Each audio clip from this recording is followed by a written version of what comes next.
The following was recorded in front of a live studio audience at the Studio 21 Podcast Cafe. This is the United Podcast Network. The following program is closed captioned for the thinking impaired. By tomorrow, I will rule the world! You think he's gone? He's not gone. That's the whole point. He's never gone. Is this some radical new therapy? You see? Well, I must have not been paying attention when you were just talking to me. Do you think that you could repeat the question? Wow. All right, so twice we had that happen. Welcome to the Paying Attention podcast. I don't know what happened, but we are here tonight, high atop Two Guys Smoke Shop in Salem, New Hampshire, at the Studio 21 Podcast Cafe. Wow, what a studio audience we have. Guys, give yourself a round of applause. Appreciate you guys being here. This is the Methuen Mayor's race in 5 days. Next Tuesday, November 5th, the people of Methuen are going to choose who is going to lead the city of Methuen through at least the next 2 years. There were 4 candidates in the primary. These are the two candidates that survived the primary, Jen Kannan, Neil Perry. I want to thank all of our sponsors. Neil Perry, who sponsored the show, the Building Wreckers Union, Local 1421, endorsing Joyce Campagnon, who also made it today. Let's give a round of applause to Joyce. Steve Angelo, who's a candidate for at-large city council. Joel Ferretra, candidate for Central District Council. Your CBD store. Now, I have joint pain in my hips and my knees. Your CBD store in North Andover on Main Street is right down the street from my office, and it gives out free samples, so I never have to buy anything. I just go down every day, and I get a free sample. I feel good. JG's Ice Cream. Thank you to Randy Carter for bringing us JG's Ice Cream. You can clap at that. JG's is pretty good. Maku Towing. We want to thank our buddy Jason Maku, who's here today. Yep. Climate Design Systems, who not only is sponsoring this debate, but has sponsored all of our debates and is also sponsoring the Paying Attention podcast through the next 6 to 8 months. So make sure you guys stick around when the election's over. We'll have lots to talk about. Who else do we have? Martineau's Towing and Ali Safi, who is a candidate for the West End City Council. And we also have a couple of things that we were sent in from the Friends of Neil Perry, which I'll read next time around because we have 13 of them here. I want to start with each of you telling people at home who you are, introduce yourself. You know, we all think that everyone knows who you are, right? Because in your universe, everyone knows who you are. But there's a lot of people who maybe are just now starting to pay attention to the election. So why don't both of you, and whichever one wants to go first, there are no time limits, there are no rules. I'll let you guys engage with each other after this round of introductions. Thank you. So I'll go first, if you don't mind. I am Jennifer Kenyon. I am your current City Council chairperson. I have been on the City Council on and off for 10 years, and I just want to let you know a little bit what I have done for the city. Just being on the City Council, showing up to every meeting, every public hearing, knowing what's going on in our city has, in my opinion, given me the experience that I believe I would possess going into the mayor's office. This is a very different race this year. This is the first time that our mayor hasn't served out a full term. And going into this year, we've had a lot of issues arise. Being on the City Council for 2 years and leading us through this rough patch, I believe that I know what the problems are, and I can go into the mayor's office and help solve those problems. I have experience dealing with the city councils, school committee members, and you need those relationships so that you can collaborate with everybody to get through any issue that arises. So with that, my family is born and raised here in Methuen. My children are raising their families here. And so we do have a vested interest in this city. So I want to see nothing but good things in this city. And I will be asking for your vote. And hopefully at the end of this debate, you will have made a decision that I will be the best candidate to serve. Thank you. Mr. Perry. Hi. Hi. So how you doing? My name is Neil Perry, and I have the leadership, integrity, and vision to be your mayor for the next 2 years, if not more. Everything in my background has prepared me for this moment in time. So everything. Educationally, my work experience, my community involvement have all prepared me to work as the mayor and represent the citizens of the city of Methuen. And, I'm going to be a mayor who's going to listen to the constituents of the city of Methuen. And I spent the last 6+ months knocking on thousands of doors all across the city. And what I've heard from the residents is tired of the same old lack of representation, tired of the conflicts, tired of the infighting in City Hall. And it's time to have people who aren't politicians step in and give them a fair shake. And I pledge to do that. The dysfunction of the last several years has to stop, and I couldn't agree with that more. So I can assure you that as mayor, I'm not going to participate in any of that. So I'm going to lead by example, and I'm going to set an example that the residents can be proud of. My experience has been in a demanding industry. I haven't been in politics before. I have almost 40 plus years at Raytheon as an executive. It's a very demanding and complex field, and that has prepared me, I think, to adequately step into this role. But I say this candidly. Not only have I promised no favors to any citizens, but I have no conflicts. So I'm going to step in and make the kind of decisions that can only be made with the best interest of the entire city at heart. And that's really what this is all about. This is not about what Neil Perry thinks or what Jen Kannan thinks. In reality, what it comes down to is what the citizens of Methuen think. And the thousands and thousands of people that I've talked to, whether knocking at doors or at meet and greets or at town hall sessions that we've run all across the city, have echoed that over and over again. It's time to stop the infighting and the backroom deals and start to deal with what's most important to the citizens, and that's end the conflicts and end the sweetheart deals. So I've gone around with a positive campaign and shared the details of my plan, my vision for the city are on my website, perryformayor.com, under the section My Vision. I've talked freely about what it is that I would do, and that was based upon the inputs that I got from the people as I walked around the city. That wasn't something that I just dreamed up. I listened, and I'll be a mayor who continues to actively listen. So I'm confident that my education, my training, my leadership, my integrity, and my vision have adequately prepared me to do this job, and I'm looking for your support on November 5th. I'm number one on the ballot. I'm Neil Perry, and thank you for coming. Thanks, so Tom. I'm sure this is going to generate really quickly, but before it does, I would really like, nobody's all bad or all good. Even Steve Saber, I'm sure, has something good about him. What I'd really like is for each of you to tell me something that you like, that you admire about the other candidate, something that they've done, a position that they've taken, something that they've been involved in. Either one that wants to go first, or I'll call you out. I'll go. So I recognize that the counselor is a better politician than I am, and I've had the good fortune in my life to meet several of her family members. One who I know quite well, and that's her son Billy. He's a wonderful young man and an excellent police officer. And he's a hero. And he's been friends with my son Sean. And he's everything you want in a good young individual. And from that, I think I've said this previously, I make the assessment that the council's done a good job raising her family, because I assume, seeing how nicely Billy turned out, that her other kids are just the same. And so I pay her the compliment that I think is the best compliment is she's a good parent. Oh, that's nice. Thank you. Thank you. Yeah, thank you, Neil. I personally don't know Mr. Perry or his children, so I can't say anything about that. What I do say is that anybody that does take time and pull out papers for an elected office, your life does become an open book, and it should.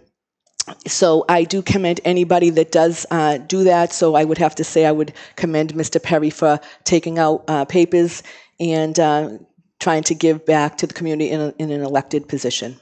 Well, this is good. Let's hope we can keep this going throughout the debate. The first issue I want to touch on, I talked about it during the city council debates, and that is there's a lot of talk going on about Methuen having a marijuana growing facility. This is not, I got a lot of emails after the last show, this is not a store where people can buy it. It's not a dispensary.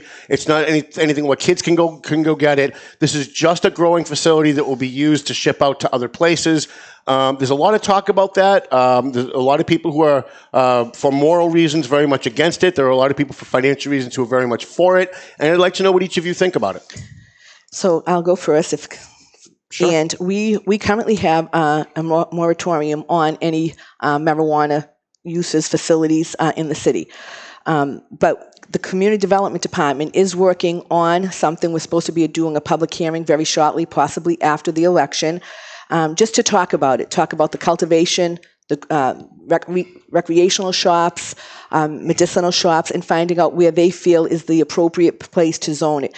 I voted in favor of it as far as to do the public hearing with the Community Development Board, because we must discuss this. You're not saying you're in favor or not in favor, but it is something as an elected official that it is our job to find out what type of revenue that we could have, what are the benefits, what are the cons, and then having multiple public hearings to hear what the residents say once they see the identifiable places which were done by the Community Development Board. So as far as that, there is a process already in place. It would probably be, I've heard a date, November 13th, where we will have a joint public hearing, and I definitely think as an elected official, it is our duty to keep an open mind and check it out. So. Neil? Yeah, so this is one of those things that I'm pretty mindful of, the difficulty, because in the last elections, even though the state voted for legalization of marijuana, Methuen voted against. Mm-hmm. And so I think it's very important that we listen, that we not, impose our own free will on it, that we represent the people that we're representing in the city, right? And we listen to them. And that's why those public hearings are so important. I would agree with that. And November 13th is the date. So for the audience there, you got to pay close attention, because there's a small little blip in the paper, and if you could miss that easily. But there will be a public hearing on it, and we should discuss it. And so for me, even in my current occupation, Tom, it kind of represents a challenge, because while marijuana is legal in the state of Massachusetts, as an employee who carries a secret security clearance, I cannot smoke marijuana. Regardless of whether it's legal. Because it's still federally illegal. Correct. So the federal view is a little bit different than the state view.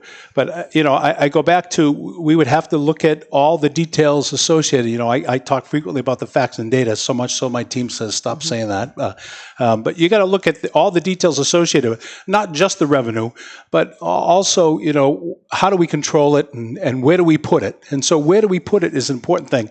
And I would tell you, the only thing I would actively talk to the citizenry about is, we're not going to put it in any neighborhoods, right? That should not, a grow facility should not be in a residential neighborhood, in my opinion. And that's a discussion we have to have with the residents and kind of make a decision from that. Well, good. So I don't ever think that would be the intent of the Community Development Board. They would be looking probably as a growth facility in a place where there would be absolutely no residential housing. And that is one of the reasons why they have a committee put together. There's a city councilor, James McCarty. He's on that. So I would never want anybody to think that one of these growth facilities would be in a residential neighborhood. So right now, with the public hearing will be showing us is some identifiable pieces of property, if any, in Methuen, that this, again, it's not just recreational marijuana growth, it's not just the medicinal, it is the cultivation. And there could be an area in Methuen that they're identifying as well as that. So like I said, it's going to be very informative, and it will be on the city website, so there will be some notice for that as well. So I want to expand. So I think one of the things we have to do is take the three things we talked about and kind of chunk them up, right? So a grow facility plus medicinal plus retail. Those are three potentially separate discussions in my mind, and we have to make sure we do them in that way. And the other piece of it is we have to make sure that whatever we're looking for the city, even from the revenue standpoint, that we open it up to multiple bidders, if you will, people that can submit plans to the resident, if the residents agree with that looks at how do we maximize it for Methuen, right? Not just award it to any one group. Take a hard look at multiple plans, and that's something that I'm used to in the defense industry. You don't just give to one bidder. You solicit bids, and then you look at the best bid, and then you make the decision based upon the best value of the bid. And that, again, there's an RFP process in local government. Mm-hmm. So you would probably put out an RFP to find out, again, if there is an interest of these companies. I think Haverhill has put one in, so obviously they're probably looking at other communities. So again, there would absolutely be a process, because there is one now, on anything that does come in to the city. So let me ask both of you guys, because the one thing that I didn't hear was let's let the voters decide. I'm wondering if maybe you're not putting the cart before the horse, whereas Methuen voters did vote against it in the state election. Why not let the voters decide first before we go through all that? Because they may not want it. You may have people with pitchforks, storming City Hall saying, no, we don't want this. I don't know. Maybe they will, but I'm just saying it's a possibility. Why not just put it on the ballot and let the people decide? So do you want to do that? No, that's it. So they did decide regarding the medical marijuana that they did support medical marijuana. It was 2 years later when the recreational marijuana did win in the state, but Methuen, it did not pass in Methuen. So that was why we were able to put that moratorium in place, is because if it passed in Massachusetts, but cities and towns that it didn't pass, they could at least stop it to respect the voters in that community. So but one of the reasons I think that we have to identify these properties is so that if a medicinal place wants to come in, that there would be a place that is zoning appropriate for them to go in. So I think that why not just do the whole thing? Nothing will go in unless there is public hearings, and whoever the next city council is, they could absolutely say, if there's a public outcry, we want to put this on the next ballot. That could be up to the next city council, just like we did with the charter. And the only thing I'll add is I think I started with saying, the public hearings are really the starting point for it, right? Mm-hmm. So we've got to make sure we communicate those public hearings and people are aware and participating in them. Yeah, see, right? I'm not to cut you off, but I'm not a big fan of public hearings because the people who show up at public hearings are the 7 people that watch every city council meeting. They're involved, and we know who they are, and we already know where they stand before they get up to the microphone. I'm just really worried about the people out there who maybe hate. And by the way, I'm all for it, right? Mm-hmm. But I think that there's a lot of people in Methuen who really are adamantly against it, and I think their voices need to be heard. I agree. I don't think public hearings is the way that should go, though. I mean, I don't get a say, but that's just my opinion. I don't see it as one public hearing. I mean, that's part of the issue, right? And there's many different ways, Tom, to do public hearings, right? So there's multiple approaches, and a lot of it is about how we communicate. That reference we made to the November 13th meeting, you really got to be paying close attention to the paper to kind of pick up on that. And that's the point I'm making, right? You need to do a better job communicating the public hearing so that you get the interested parties there and you can have the discussion. That's really the point. Right. I want to thank JG's Ice Cream, who has phenomenal ice creams, and I want to thank Randy Carter for bringing me a JG's on his way in. They are sponsoring the debate tonight. So let's get right into the Sweetheart Inn situation. The Sweetheart Inn, we all know Mike Condon. I love Mike Condon. He's been very good to me over the years. He wanted to put in a development. There was outcry by the community, and now it's still unresolved, and we're going into an election. So I'm just wondering what each of you think about how this should be resolved, what is best for Methuen. Whoever wants to go first. I'll start. Oh. It should continue to stay where it is, right in the community development department, because that is where these projects are approved or disapproved. And there was an issue under the prior administration that, maybe this administration, that 3 members had left the community development board. Some of them are here tonight. Oh, they are? Yep. So then, under one of my recommendations to Mayor Duggan was to put Ron Hayden on there, because I know he has been dying to get on that board for quite some time. And I just feel that those boards have a job to do, and there should be absolutely no political interference. And honestly, I watched the meeting, and what happened was the vote came down, and they decided that it shouldn't go through. And Ron Hayden was very public in a comment that I saw him make, and he said that, is like you just said, he likes Mike, but it just wasn't good for the neighborhood, and that's where it should stay. Mr. Perry? Well, I feel the same way. I just want to make a comment about the, we really had intimidation of the people who were working as part of the planning board there, and they were really intimidated out of their positions, right, by the current administration. And that's one of the probably 10 factors that led to me getting into this race is, we've got a legacy of unfair practices. So all conflicts have to be above board related to any project like that, so that people can understand whose involvement and what their involvement is. And that goes down to not just the developers, that goes to real estate, that goes to all aspects of it. And so one of the things that we tend to have in the town is not forthright discovery of the true means. So I would by no means be in favor of allowing them to develop that property. So how does this end? One of you is going to be mayor, one of you is going to be making decisions on this. How does this end? What is the end game here? Is it 20 units? Is it 3 units? What happens? I will say, just like any other project that is in front of, whether it's a zoning board or community development board, over the years I've seen, I'll give you a perfect example. There was a big outcry from the residents, and myself and a few councilors supported some people with an affordable big project down near the Loop. And they were very upset. We went to the meetings in support of them, and it passed. it passed on the zoning board, even though we went in as just representatives not to overstep our boundaries, because again, I respect the board. That's their decision. They have the knowledge. They are volunteers. And so they did pass it. Right now, after 2 years, that permit has expired. Whoever was doing that, and we all thought, okay, you know what, there's going to be an affordable housing, 157 units across from the loop, and it just is what it is. And to this day, it expired. That person would have to start the whole process over. So I believe in the boards. I believe we should allow them, if they're volunteering and they want to do their community service, then as far as me interfering with them, never have, never will, would. And I think that whatever decision they make, the city stands by them. Before I let you answer, Mr. Jonathan, can you pull up the timing on the screen, the timer, just so I can keep an eye on where we are? Go ahead, Mr. Perry. I apologize. So that's okay. So the only thing I'd say is follow the rules. Right? We have rules in town for a reason. We tend to, for whatever reason, we don't follow the rules, and that's a problem. So we have rules around, lot sizes, and those have to be followed. And really, if that property is destined to be developed, follow the rules. The rules say you can't put the number of housing units in there that they were trying to put in there, and I'm talking about the Sweetheart Inn, back to the question, right? Follow the rules. If it's 2 houses that can go in that, acreage, then it's 2 houses. And that's really what the solution is. Follow the guidelines. Go ahead, yeah. Thank you. So let me ask you this question, Mr. Perry. You've heard of Stone Castle Estates, correct? I have. What were the rules of the zoning over there? Do you know? I don't. 2-acre zoning. How did they get all those houses in 2-acre zoning? Did they follow the rules? They probably had an exception, would be my guess. Same as I would assume Regency and Emerald Pines, right? Correct. And the city took money for that. So that's why. So when you say follow the rules, I call it following the process. Yep.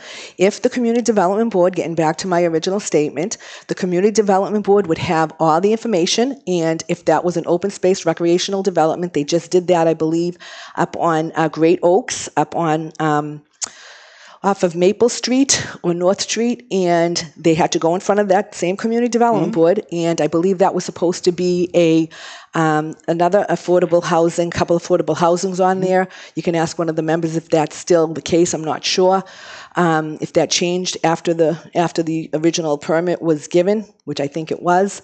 But again, there are rules, and these boards, it's procedure and process, and every one of these boards should just, in my opinion, follow it. And I think at the end of the day, the outcome with the Sweetheart Inn was exactly how it should be. If they want to come back, and they have every right to do so, then the board would have to decide what their new proposal looks like. Are you good? I'm good. Okay, so one of the things that has really, really gotten me since this election started is that we had a superintendent in Methuen who not only was not certified as a superintendent for the years that she was superintendent, but her name got put forward to be superintendent after she served as like 8 or 10 years as a principal without any certification. And I've asked all of the candidates for council whether or not they thought when the new council and the new mayor comes on board, there should be an investigation about that. It seems to me that she got a golden parachute on her way out the door after misspending $4 million and claiming it was all special ed when we know it wasn't all special ed, after having her name put forward when she wasn't even qualified to hold the position she was in when she applied for the job. And it seems like the school committee just voted to let her go, and everybody wants to move forward for the sake of the children, but nobody actually knows who knew about it, who participated in it. And I'm interested as to whether or not, if either of you are mayor, when you become mayor, would you investigate as chairman of the school committee? How did this happen? I'll start. Okay. So I absolutely would, but I want to, take a word of caution here. So you have to be careful because the representatives of the city have settled, right? So we have to take a hard look at what was the settlement and contractually, what was agreed upon. And so those are really the things that we need to take a look at when I'm elected. So you got to take a hard look at it and decide, is it pursuable or not? And so, what I've said at a lot of places across the city is you don't want to begin a relationship with a lie. So taking a look at it and promising to take action are two different things. So we've got to see what's in there, Tom, before we can say, this is actionable or not. But I'm not looking to punish Judy Scannell or to investigate Judy Scannell. What I'm looking for, and I would hope, because I don't live in Methuen, but I hear it from Methuen people all the time. How did this happen? Who else knew? And when you've got a superintendent who has something like that in her background, it's very easy for some politician to say, look, if you don't give my kid a job, I'm going to expose you. We want to know who those people were. There's no way in 8 or 10 years she could be superintendent and have nobody know about it and nobody took advantage of it. So, Well, I mean, I'm looking for somebody to say, yeah, we're going to look into this and find out who else knew about it. I will say, I wouldn't go as far as to say nobody looked at it or nobody knew about it. There was a school committee there who renewed her contract. And again, why didn't they look at that? Why didn't they look and say, oh, you may have been given a waiver in whatever year, 2008. However, it's now 2015, 2016, and you did not comply with this. Are you planning on complying? Why not ask the questions? So I believe the school committee members who had to look at that, that's a place that I would look at. But I am going to agree with Neil to say now what we would do, if there was already a settlement, there has been executive meetings, and I couldn't say whether I would have an investigation until I see exactly what was said in that executive session and find out what the exact terms and conditions of the settlement were. But I would have to say, whoever renewed that contract maybe once or twice, because I believe Steve Zani, when he was there, he had allowed her maybe to get her certifications or whatever. And if that was the deal, then fine. But right after that, I don't know if there was 1 or 2 renewals. And I would look at that. Yeah, I hated both of those answers, but I don't live in Methuen. That's okay. That's the truth. That's great. So let's talk about the police contract a little bit. I mean, I know everybody knows about the minutia and all the details about who knew what and what knew who. But regardless of who was found at fault and who was doing anything nefarious, at the end of the day, that is going to get settled in arbitration, and they're going to get something, whether it's $1, $100, or $100,000, they're going to get something, and there isn't enough money in the budget right now. So either one of you will be mayor when this comes down, when this happens. How do you pay them once arbitration is over when there's nothing in the budget to pay them? Do you want me to take it? So we do have money in the city, and just everybody, and I've said this during when I go door to door or when I am in people's houses, the sky is not falling in Methuen. We live in a wonderful, beautiful community that I am very proud of. And we did have a situation in 2017, but it reared its head in 2018. And we are currently working on fixing that solution. We are in, I wouldn't say grand financial status, but we do have over $2 million in our free cash, and our stabilization fund we are building up. And in the event this does not get solved before I become the mayor, then there will be adequate funding, or we'll look into some type of plan that we could pay them. But I want to wait before I put the cart in front of the horse and see what happens in this investigation. And it's really heating up. I will say that. Well, the only thing, I'm going to go back to root cause, because, one of the things you learn when you work where I do is root cause. So you peel the onion back and you talk about the contract, and, what we can't get to in the city is accountability over what happened. We didn't follow the council talked about following our processes. This is clearly a case where we didn't follow our process. So when you look at this contract, we did not follow our processes. We had a resolution that said we should have looked at a before and after financial impact statement. We did not do that. We had a charter that said a second read is required at a different meeting. We didn't do that. We did both reads the same night. That's root cause of the situation. So now that we have the problem presented to us, I would suggest to you the councilor can't participate in the fix of it. She can talk about it, but she can't talk. And how do you know that? Who did you speak to? Who did you speak to? Did you speak to the state ethics? You have a conflict of interest. Did you speak to the state ethics commission? I've read the letter that talks about your conflict. So you're a lawyer? No, I'm not. Okay, so but let's speak to the state ethics commission, like I do. You can't participate in the fix that for people that are your son's boss, and that's the reality of the situation. So we can talk about fixing it, but we can't fix it, right? You can't. I can. Well, it will be fixed. Okay. But with all due respect, you didn't answer my question. Yep. Right. How do we pay for it now if arbitration comes out tomorrow and it just says, okay, we're going to give $100? The money's not in the budget. It wasn't budgeted. So how do you pay them whatever it is? A supplemental budget. Yeah. So you do a full forensics examination of what's in the city right now. One of the things that I frequently talk about is we've done a lot of residential development in this city. I get off Route 213 every night. When I'm getting out of work early, about 5 o'clock, it takes me 4 resolutions to get off the highway to get to House Street. And that's changed dramatically in the 5 years that I've lived in that end of town. And so there's a lot more people living up there than used to live up there. And I hear the same thing from people in the West, over past the Irish Cottage. So if we've got all this residential development, we've got to take a hard look at where all this money's going. Where are the monies going? And it might be a supplemental budget. I would agree with that. But you have to first take a full forensic look at everything that you're taking in and where the money's going. And we have to count for all of it. I guess where I'm confused is, and maybe the people at home don't know what a supplemental budget is, if there's no money that was voted on by the council and approved by the mayor in this current budget, how does that work? How does a supplemental budget get them money that's not in the budget? So I'll give you another example. So the same thing. It's only out of my own ignorance. It's not a loaded question. Okay. So perfect example, the $4 million deficit spending that happened at the school. Mm-hmm. Had they spent the first million or even the first 100,000, had they come to the city council and asked for a supplemental budget, then again, same question: where do we get the money? Mm-hmm. Again, some of that was special education mandate. We are required to fund them if that's what the case was. But it didn't happen. So in other words, no matter what it comes in front of you, and it can be anything, we can have an emergency. And if it's not budgeted, then we have to look into where we can get the money. And that's why we have been putting a good amount of money in the stabilization fund. We're starting to get on a better financial stability role because we have the fiscal stability officer who is on loan with us from the state. He's excellent. And now with the new CAFO in there, she's working with the mayor and the city council and to get us back on this track. And so I think that we have a better financial outlook than we did in the prior administration. The only thing I'd add to it is none of the residents believe that we're on solid financial footing. So if you're knocking all the doors that I'm knocking, most residents don't believe that. And, we saw an editorial in the paper saying we're on solid financial footing. People don't believe that. And they haven't seen evidence of it. That's our job to tell them, because as an elected official, they don't know. They rely on us, their elected officials, to inform them. As a city councilor at large, everybody calls me for everything.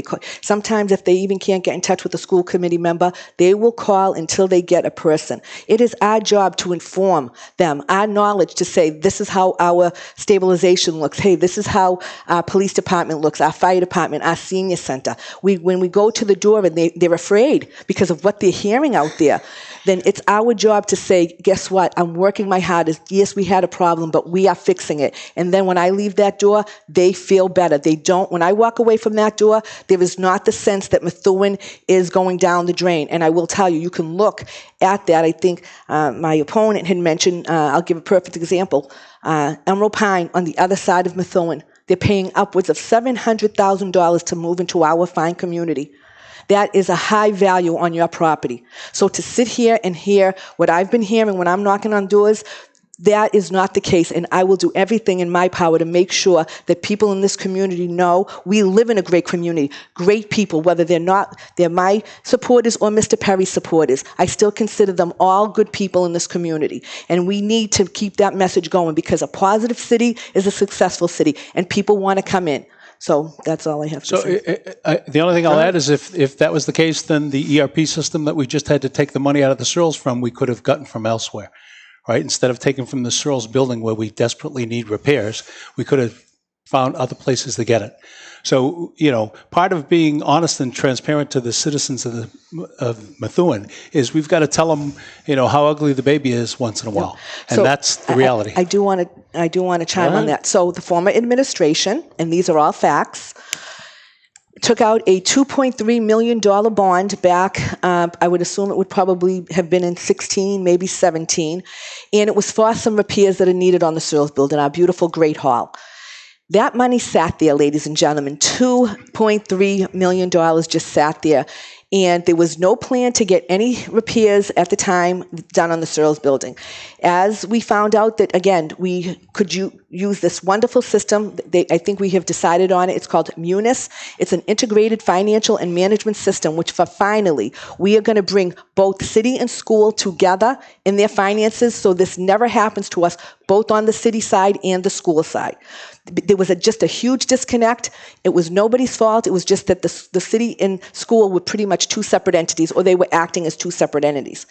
So what we decided, this is $1 million plus investment to our community. It is a must-need thing to bring us to, again, greater financial stability. So there was $2 million sitting there doing nothing. The mayor decided to bring it to the city council to see if we could repurpose a portion of that. And we did, about 1.1 million, give or take a little. The other 1.3 million is staying in that fund to use to do the HVAC, which you can't do everything all at once. So why not use the 1.3, start getting the HVAC in the heat because it's awful in City Hall, and then use the other money and get something else that's going to help the city. That's called good business. Rather than let that money sit in there for 2 years, and plus we were paying on that. So that's just, so when somebody says, oh, we could have did this, we could have did that, well, we're doing that, I'm there and we're doing it. And I think it's the best thing for the city. So let me just say this. Go right ahead. The money that's taken out. So let's talk about the ERP system first, because I work with an ERP system first. So one of the things we got to. By the way, what is an ERP system? Because I hear the council's talking about it. We don't at home. It's an integrated financial management system that's going to connect everything. Okay. Now, I say that it's kind of like learning a foreign language. So don't expect that people are going to be expert in it in week one, month one. Right. It takes a little while for people to come up to speed with a system of that magnitude. That's point one. So, this is not a debate over whether we need that system or not. But the point I want to make is the council said an important thing there. Nobody's to blame for the overrun. See, I disagree with that. I didn't say for the overrun. I said for the disconnect of the school and the city. Well, so oversight is really what's required, right? Just my point is that ERP system alone does not guarantee oversight. It gets greater connection.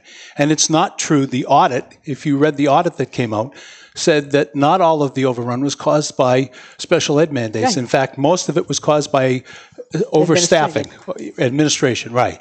So you got to connect all these facts and kind of put them all together because they all make a whole picture, if you will, right? This is not one instance. So this ERP system is a good thing.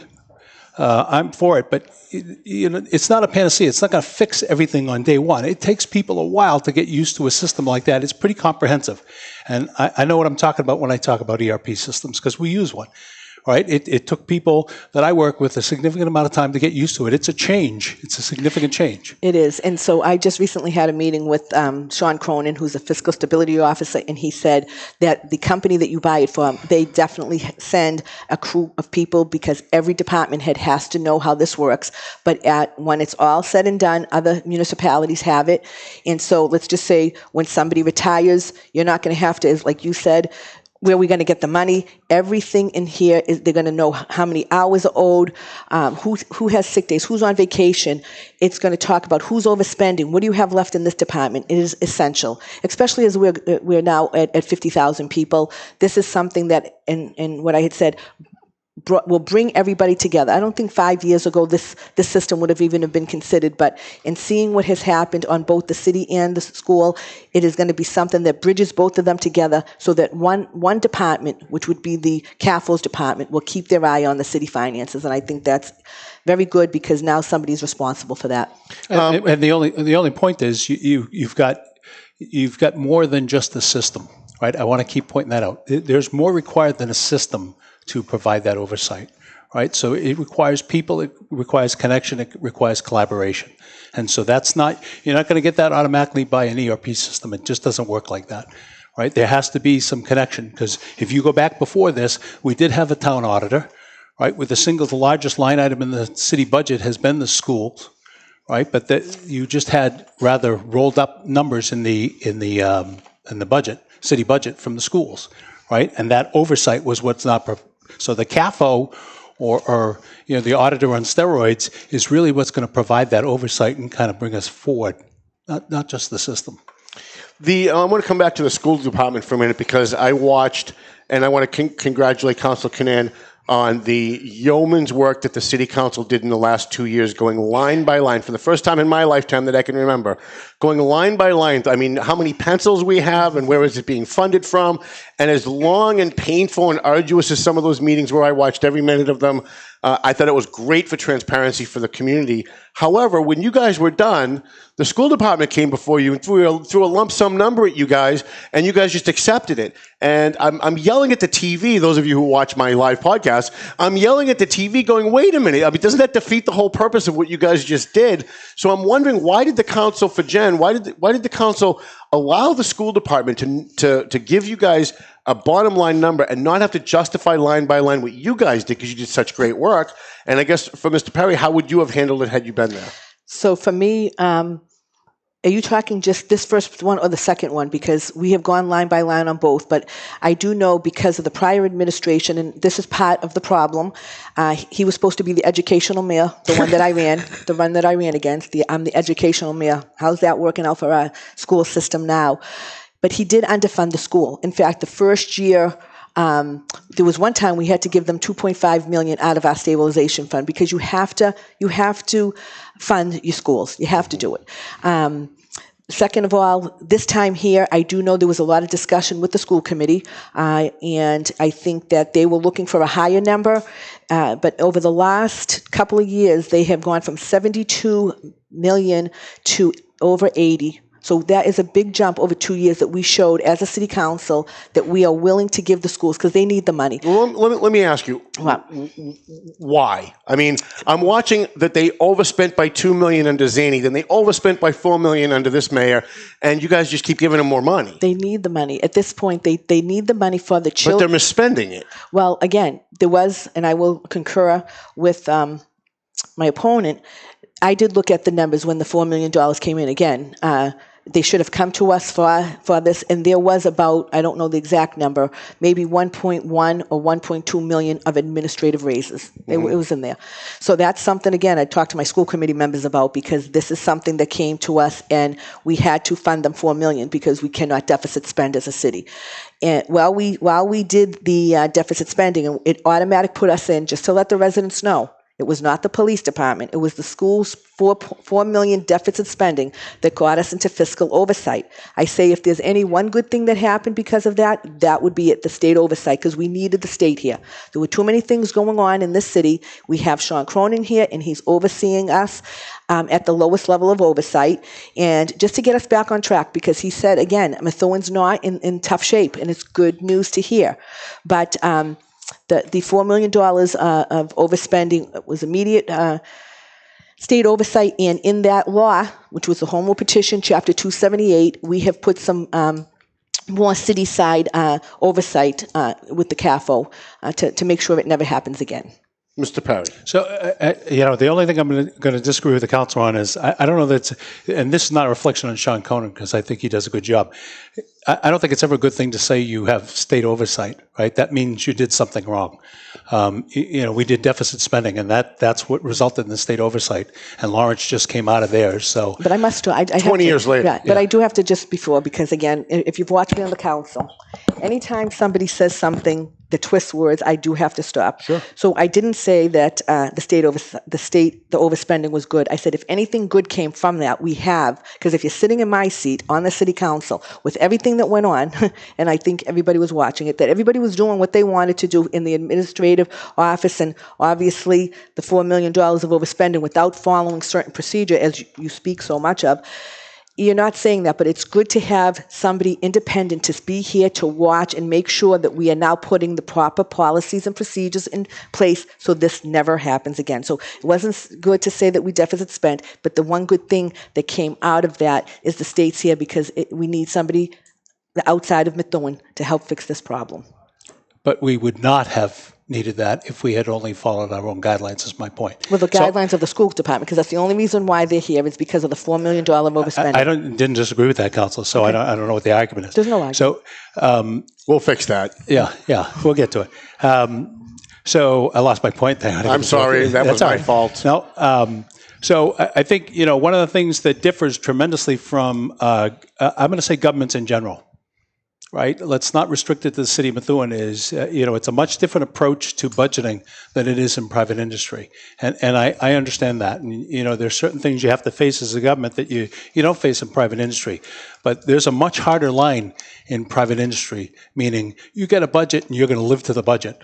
And if you don't live to the budget, then somebody else lives to the budget after you. Mm-hmm. And there's accountability in that regard. And we don't have that on government side, right? There seems to be a willingness to overspend. And so part of it is, we've lost this customer service focus for our constituents, and we're not focused on taking a look. When you look at that budget, Tom, you talk about the audit that came out. It did, again, I'm going to go back. It didn't, the first answers were, it's all special ed. And by the way, before somebody says anything, I'm all for making sure that the state increases the funding back into the cities. And I've talked to our state senator and our state reps, and we've got to do something there. And it looks like they're headed there. It won't happen this year, but there's an approach to increase the Chapter 70 funding. But we, have to live to budgets. That's the problem. And so we have to look at our city government side and monitor it the same way that you would monitor it any place else. There's no place else. You can't go into a grocery store with $1,000 and buy $2,000 worth of groceries. It just doesn't work that way. And so we've got to stop looking at it like there's free money at the end of the rainbow. We've got to start focusing on conservative spending and accounting for every dollar. And I talked about zero-based budgeting because, in private industry, you aren't guaranteed year two. If you're, what are we, 160 million is our budget this, 160 and change. If you're 160 million year one, doesn't mean you're going to get 170 year two. That's not the way it works. You have to justify the services that you're going to provide each and every year. And you do this multi-year look ahead. Even though you're only budgeting for 1 year, you look at your revenues and expenses over a longer period of time so that you can start planning and preparing for them. And that's important because we keep running into, these shortfalls that we've got to kind of move buckets around. And that's, heart of the problem to me. Go ahead. So have you looked at our last couple of budgets and take a good hard look at the last two and I have to tell you, and when you said, kudos to me for 2 years, it wasn't me. I served on the council with 8 other city councilors and sometimes listen, I'm not taking sides, but no, I'm just saying. I watched you sit there through every grueling meeting and you ran the meeting and you deserve the credit, and I'm not taking sides at all. No. I'm just calling it the way it is. You did an exceptional job running those meetings and going line by line. I guess going back to my original question, the school department didn't do that. And I'm just curious as to it's more than 50% of the city budget. So while you guys did great work, it's almost kind of like it became irrelevant when you just allowed the school department to come back the second time without a line by line. So again, the year before when they had that $78 million number and they were stuck at that 78. Mm-hmm. Again, the mayor and the superintendent. I believe it was the interim superintendent. They came, I think her number was even going to be higher, or the school committee's number was going to be higher. So at this point, that $80 million, we have to fund our schools. We have to. We cannot drop below where we are now, because I don't know if we're at level 3 or a level 2, but we cannot. And I will do everything in my power as mayor to make sure that the teachers are funded, that the class sizes are going to get smaller, because we need to get our MCAS scores up. But I'm going to have to say schools are very important for too long. Because my last question on the schools... Hang on. Let me just say one thing. Go ahead. So if we use our ERP system correctly, this should be a non-issue, because we should be able to look at our ERP system, if it's used properly, and track all of the spending that occurs throughout, right? And you don't have that separation of city side, school side anymore with the ERP system. So if used properly, we should be able to take a look at that and find detailed spending on whether it's, is it administrative costs, is it teacher labor costs, is it other costs, et cetera. I want one more question on the schools, because the mayor is going to be chairman of the school system and school committee, and the schools have had far more problems than the police department has had, although you'd never know it reading the Eagle Tribune. Jana DiNatale, member of the Methuen School Committee, was savaged about a year ago when she put up a survey monkey online asking people about out of city residents, kids from Lawrence, coming into Methuen, taking advantage of the Methuen schools. She wanted to just kind of get a handle on what the numbers might be or what people thought about that. that. And she got savaged by her fellow school committee members who told her she had no right to do that. Coming in as the next mayor, you're going to be chairman of the school committee. Will you get to the bottom of this? It seems to be something that people talk about. Absolutely. And you know, we've talked to a lot of the teachers, and it's a common topic.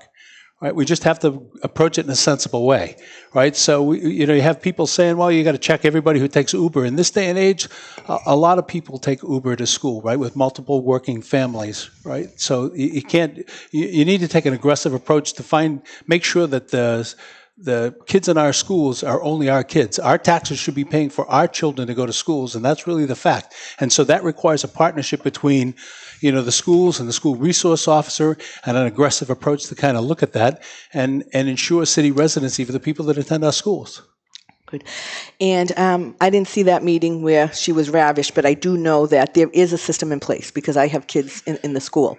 I think that if she wants to strengthen that, I would be all for that. Matter of fact, I think I had a conversation with her. She wanted to talk to the city attorney to find out what we could do for people who have multifamily homes in Methuen, and if they rent into children, maybe we could identify that. But I put her in contact with him because I thought it was something that was worth looking into. But I will say there is a process because my granddaughter and my daughter lived with us. She did not have this was when they were little, and everybody knew who I was because I had another daughter in the school. But when she came home, she said, well, we don't pay rent. We, live in your house. And I had to provide them with a utility bill and a notarized letter from me as saying that they live in my house. And I think that's a great thing to do because that helps. So would there be other stuff to look into? Yes, but there is a process. And I don't know if it was, I'd have to see what her question was because I know there's certain years they do certain grades, or is it every year you do every grade? That would be something that I would have to look into. But I definitely support residency checks because people want to come to Methuen schools just like they want to come to Methuen. So I think that we have to be diligent, and that's something I've been very neglectful of our fine sponsors, all of whom helped us to do this today. And because we have so many, we may be able to go over, although I understand Mr. Jonathan makes $1.5 million a year, so I'm not too sure we can afford him. Joel Ferretra is a candidate for Central District City Council. He is a sponsor, and we would hope that you would consider him because he's a sponsor. Your CBD store, 73 Main Street, North Andover, right literally downstairs from my office. JG's Ice Cream on your way back, when you're leaving, it's literally right across the street. Go over and grab yourself a frap or something. It's pretty good. And I got a coffee frap thanks to my buddy Randy Carter. Marcou's Towing, Jason Marcou, who's here today. I appreciate you being in the building for us. He didn't just sponsor this debate, but he sponsored several others. Climate Design Systems, our friend Nina over at Climate Design Systems, not only sponsored this debate, but sponsoring all of our debates and the Paying Attention podcast moving forward after the election. By the way, I don't just do this at election time. I actually have a regular show. So when the election's over, please continue tuning in. I'd appreciate that. Although I'm sure Steve Saber will probably try and have a shutdown again.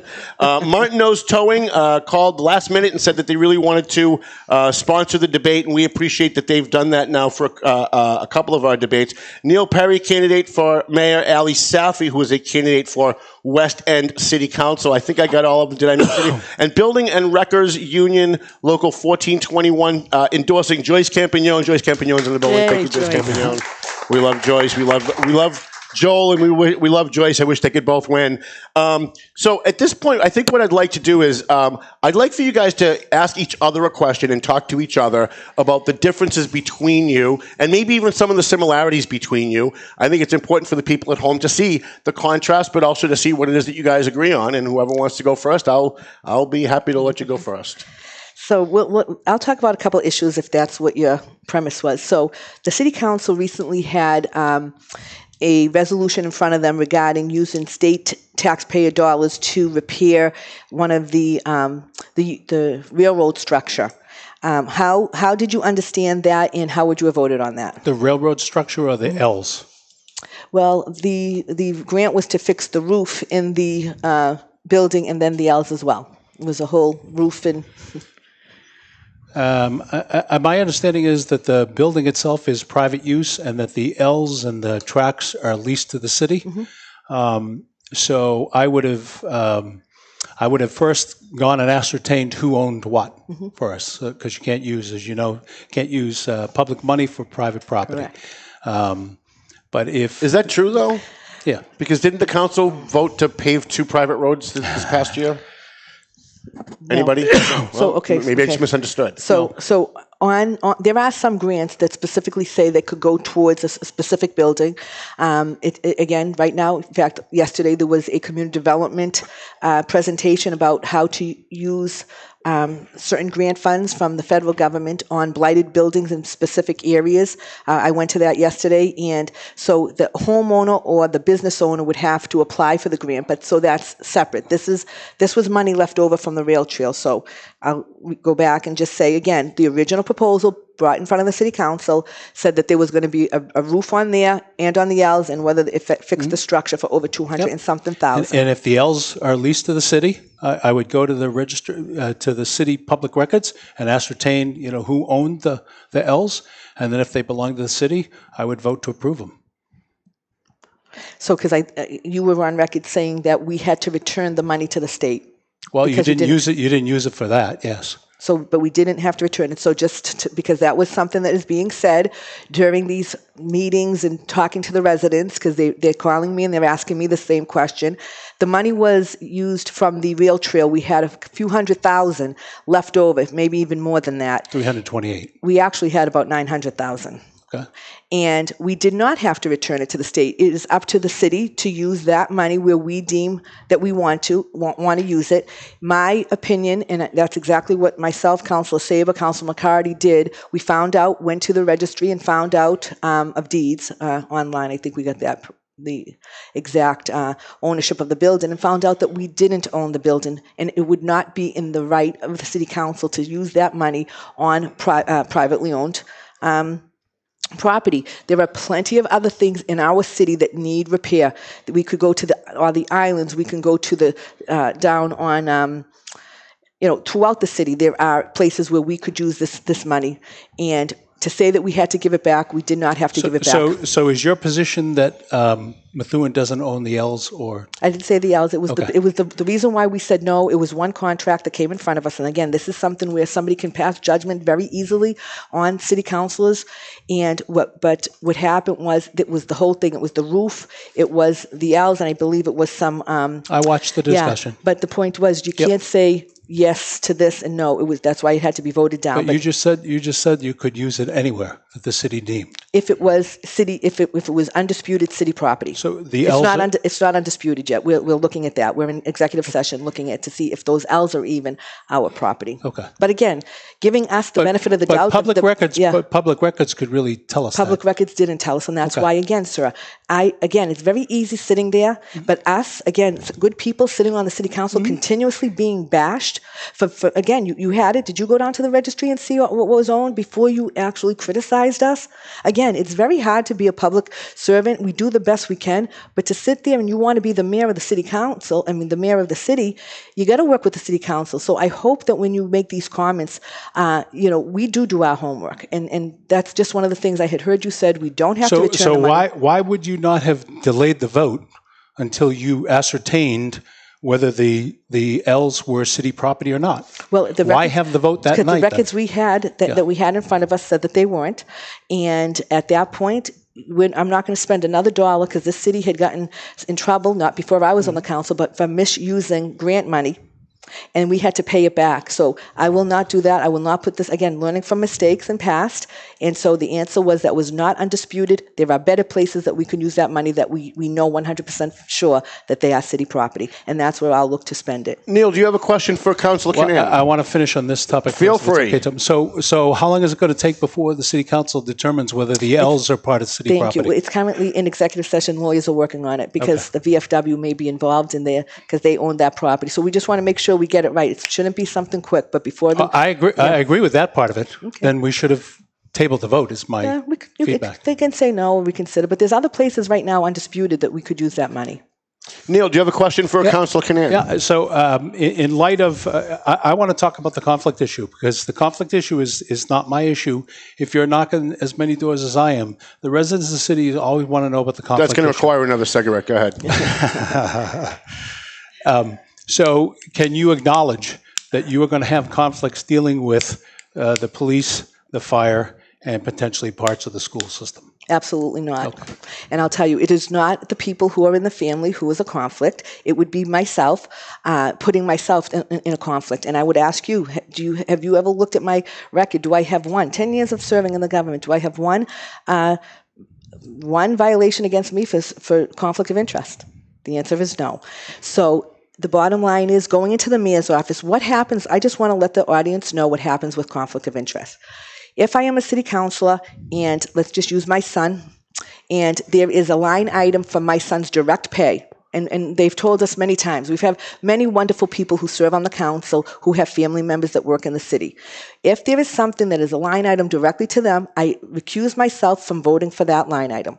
When it becomes the whole department as a whole, because you're voting for the city as a whole, they say to us, and that's when you'll see the councilors who have conflicts. If you have a conflict in this department, they'll step out of the room. But then for the entire vote, for just not only the department, then for the whole city, then you can take the vote because you're not favoring one person over the other.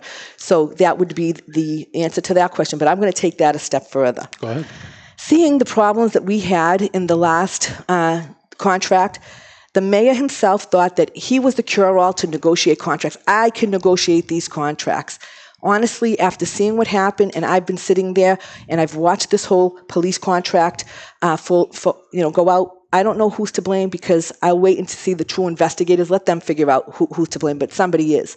Why would we want that to continue in our community? Mayors are people who are elected from the residents of the Methuen. We're all city residents. We're all going to know anybody, whether we're related, whether we're friends with them, and that's a lot concerning too, who your friends are and all that. My thing is this: if I am elected mayor, there will be an ordinance in front of the city council, and I hope I would have unanimous support on this, to put a negotiating team together once and for all, to say that a mayor is still the authority, but a team that would call for an outside attorney, okay, because we do have, right now, our attorneys part-time, but we have professional services not only in the council, but in the attorney's budget and in the mayor's budget.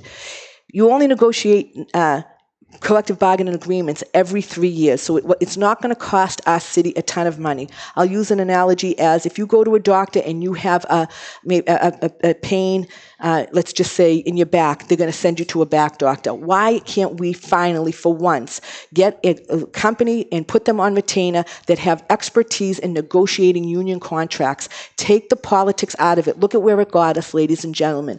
Then you put the CAFO, because again, she's not from around here, she's independent, and you put that team together. The mayor will still have authority. The mayor will say, okay, how much did that department get?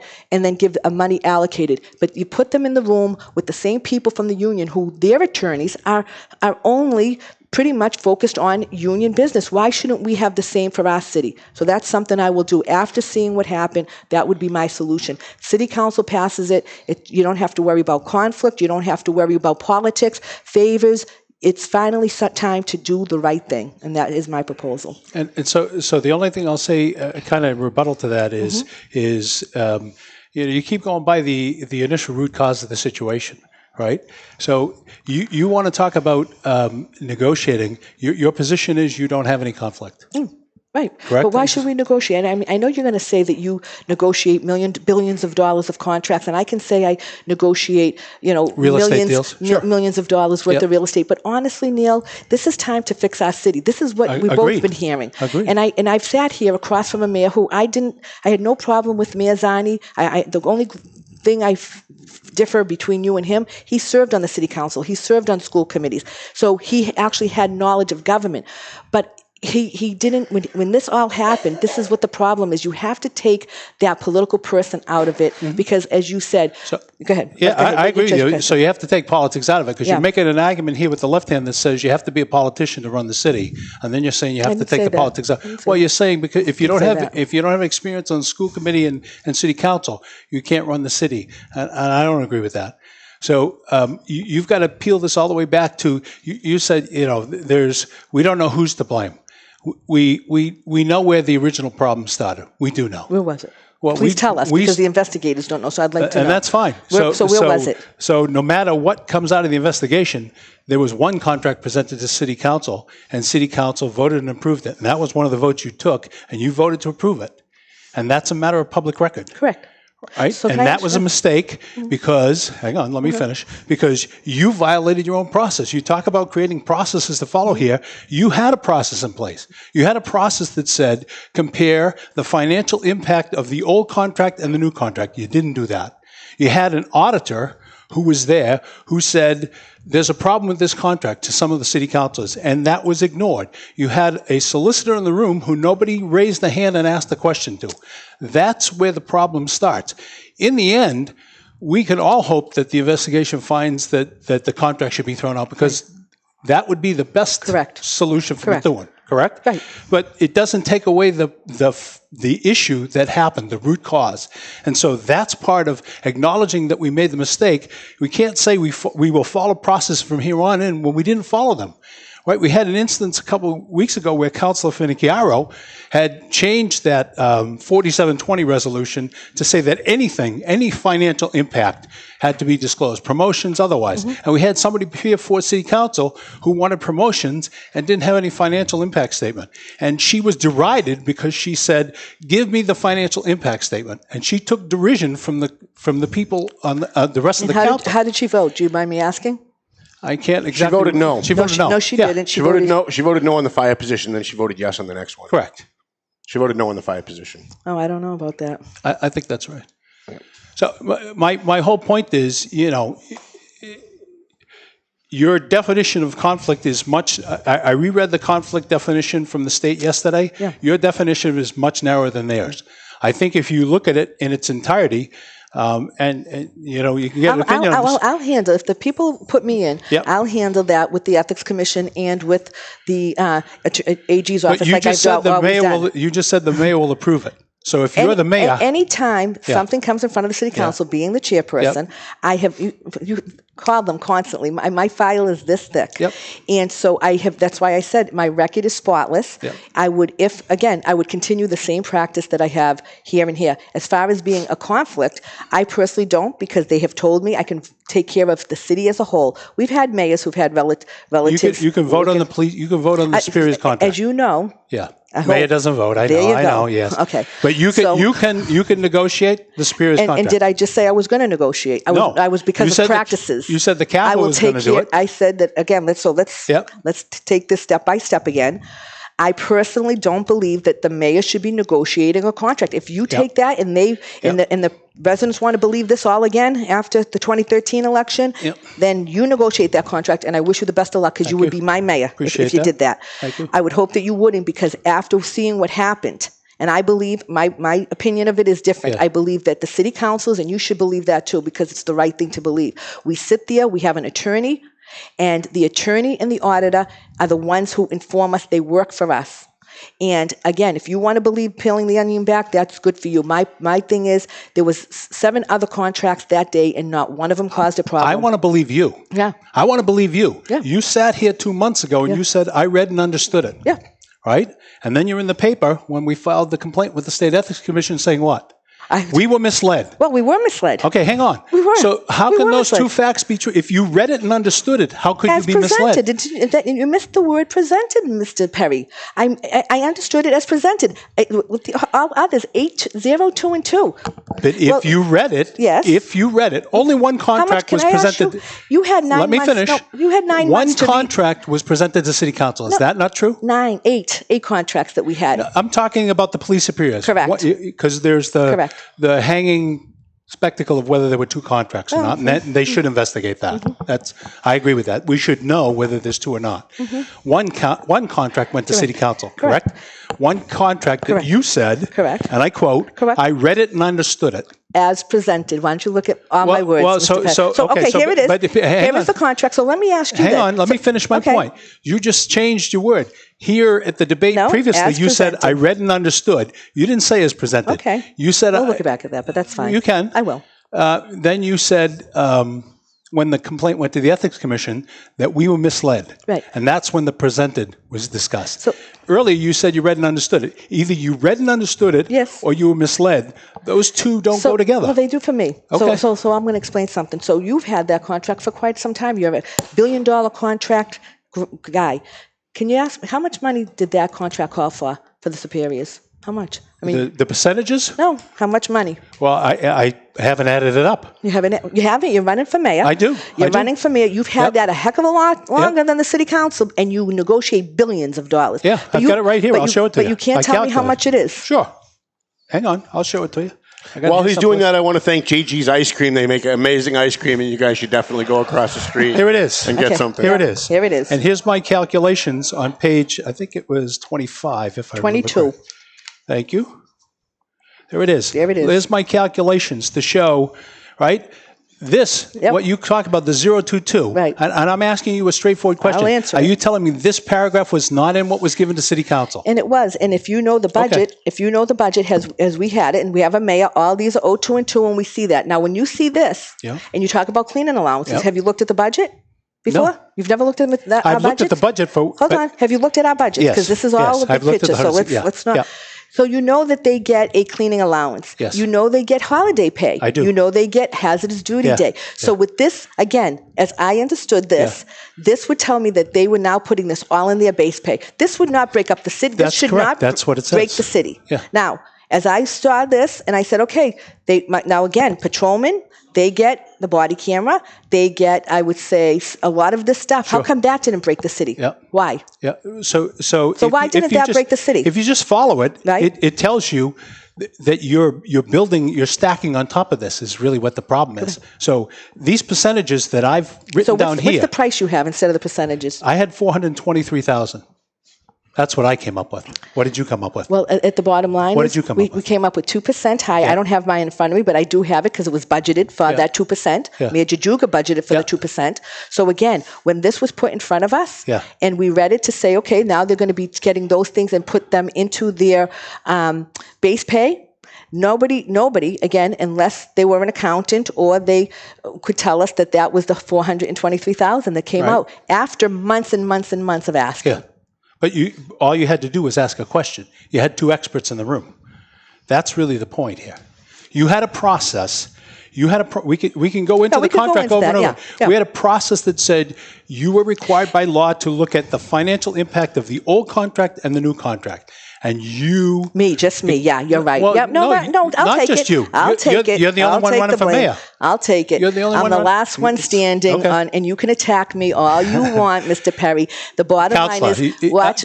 you're it's sitting okay. here talking about attacking. Yeah. You must be kidding Yeah, me, no, I'm right? not. No, my next no, question. No, I'm not. No, I'm not. You must be kidding me, Counselor. No. Don't worry about that. I'm not worried about it. We'll talk about JG has great ice cream, by the way. So listen, a lot of this animus, and throughout the entire campaign, there's been a lot of animus between both campaigns. And in the last week or so, there have been some really heavy personal allegations made against Mr. Perry by Ms. Kannan. And what I'd like to do is, and I think it's only fair on both sides, to let both of you air your side on this. Ms. Kannan has put out some information after a Globe story about a restraining order. Mr. Perry has answered it saying, no, this isn't true. So I don't know. I don't even care who goes first because I'm sure this is going to be a great discussion. Either one of you want to go first. Yes. And let's just clear all this up. The people are going to be voting in November. November 5th on Tuesday. And I think they deserve the right to know what's true and what's not. I'm happy to let the councilor go first. Let me just say this. I'm going to say I personally have said nothing negative about the councilor during the course of this whole campaign. Now, holding her accountable for the contract, to me, that's different because that's part of the job. I agree. Right? I have said nothing negative about her from a character or other perspective, and I stand by that. Because on November 6th, one of us is going to not be head of Team Kannan or Team Perry. One of us is going to be head of Team Methuen. And if I'm fortunate enough to be that mayor, then I want the people who supported Councillor Kannan to understand that I'm going to be working for them as well, right? So go ahead. So just to comment on what you said, Mr. Perry at a debate, again, I have been doing this for quite a bit of years. I have never been asked a question like we were asked at the MCTV. I was actually today. surprised by that question because I think somebody said, and I don't know if I necessarily believe that comment because to me, the question was loaded. To me, he was very well prepared for that question. I was not. I usually don't talk about my personal life, my personal And I family. liked your answer, by the way. I just don't Anybody like to that talk. has to deal with a kid that's sick, that's tough stuff. And that, to me, shouldn't be a part of the whole politics. Now, our lives are open books, and it's just part of the process. And even on city council, I'll give you a perfect example. What you say about Steve Saber. I mean, it's all part of being an elected official. Right. Well, the guy tried to have my show taken off. But it's a part of it. I mean, it's the ugly part of it, I'm going to say. And nobody wants to do it. But when asked that question, he had mentioned that he had a restraining order taken out against him. Quite cavalierly, and it just didn't sit well with me, because here it is. We are interviewing, all the people of Methuen are interviewing for the job of mayor, the CEO of Methuen. If any of you owned a business and somebody on their application put a restraining order, it would be malpractice not to ask why you have a restraining order against you. I'm sorry. I have, and Mr. Perry's going to sit there and possibly, I've never talked about her from the day that I took my papers out. His surrogates, some of them sitting in this room, have attacked me, my family, on social media. Personally, I can take it. I did not get into politics because I don't have thick skin, but I would not allow my children, never did I, when they attacked me, again, for the conflict of interest in 2013. How's that working out? We same thing, 2013. Now we're here today and they're using the same old. But I would not use my children as shields. I am their guardian. And my children know that their mother loves to be involved in the city. And if somebody says something about me, I will handle it. And they will never have to come to my defense. If somebody says something about my children, that's a different story. I will absolutely defend my children's honor, because that's what parents do. So when Mr. Perry came out with his restraining order, we wanted to know why. And he answered the question, but then he made it into this big, and his committee made it into this big, how dare she, why? The people of Methuen need to know, and you should answer their questions. That's all. Sure. Ready? Are you done now? Do I get the answer now? Absolutely. Okay, so let's cut through. So you did again what you did when you posted this story. So, I don't hold any personal animosity for you, but it's despicable that you would use something like that for political gain. That's my personal opinion. It's not political gain, sir. It is. Why would I? I did not interrupt you, so please let me talk. I will. Right? I'll let you talk. I want to talk about everything, because you used the word cavalierly. I never did. So you didn't go through it, so you don't understand that. That was not cavalier. The question was asked, and by the way, you went first, so I had time to think about it. If you'll recall, go look at the tape. So there's no cavalier part of the answer, and you'll notice I don't smile when I answer it. I talked about a very, very difficult and painful part of my life, and you chose to make that a public spectacle. That's what you did. I did. Right? So first and foremost, you can stop saying cavalierly anytime you want, because you didn't live through it and you don't know what it's like. It was extremely difficult. I know people who do, Mr. Okay, and then you know how difficult it is. So it was part of a messy, problematic divorce. And when you guys called the Globe and the Herald to get the story out there, and you called the Tribune, because you did, they called me, and they said, hey, tell us about the divorce. And I said, I'm not telling you about the divorce, because everything in my life has been done for my children, first and foremost. They lived through a difficult thing 20 years ago, and you made them live through it again by rehashing. You did, Mr. Perry. You could have chosen any other subject that day. You chose it. You brought your family into I it. was asked the difficult question, and like every question I've been asked from the citizens of Methuen, I answered it truthfully. But can we get back to the truth, though? Right. Yeah. She's claiming that you sexually abused your wife. No, I didn't. No. Yes, she did. No. Yes, she that did. was in the report. That was in the report. And it was in your press release. And her paid was in the supporters, report. right?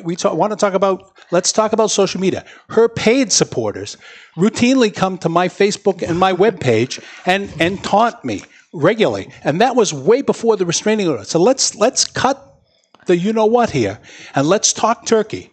Let's talk turkey. The negative part of the campaign is being funneled by people who are paid by Councilor Kannan. They're coming after me, and that's fine. I agree with something she said. You know what? This has no impact on me. Then why did you say it, Mr. Perry? Why didn't you just talk about something else? I did. You brought that out because the question was. You brought it out, and then nobody can talk about it. I didn't say nobody could talk about Well, it. you did. It's how you sent somebody down to go through the entire file, and then you picked and chose things that would fit your narrative. Let me finish now, because I let you talk. I didn't interrupt. You chose parts of the narrative that would fit the impression that you wanted to leave. You probably looked at the results from the preliminary, and you did your polling, and you said, I can't win unless I destroy this guy. Wrong. Well, that's what it looks like. Well, that's your opinion. And a lot of people in Methuen think that, too. Well, then if they do, then that's they can think that. And by the way, But we still haven't gotten to the truth, which is my original question. Hang on. Here's the truth. Here's the truth, Tom. Here's the truth. I have never raised my hand to any man, woman, or child. And I said that in my statement. That's the truth. It doesn't matter whether the counselor believes it or not. That's the truth. And my four children came to my defense and put a letter together, even though one lives in Boston, in the course of an hour after you brought that this on your family. That's my opinion. That is my opinion. You brought that. You published it. You brought that. You published it. And again, if people can't talk about a restraining order, and then you're the mayor and you're in the schools with our children, and then they say, well, somebody knew. You should. Yeah. Settle down.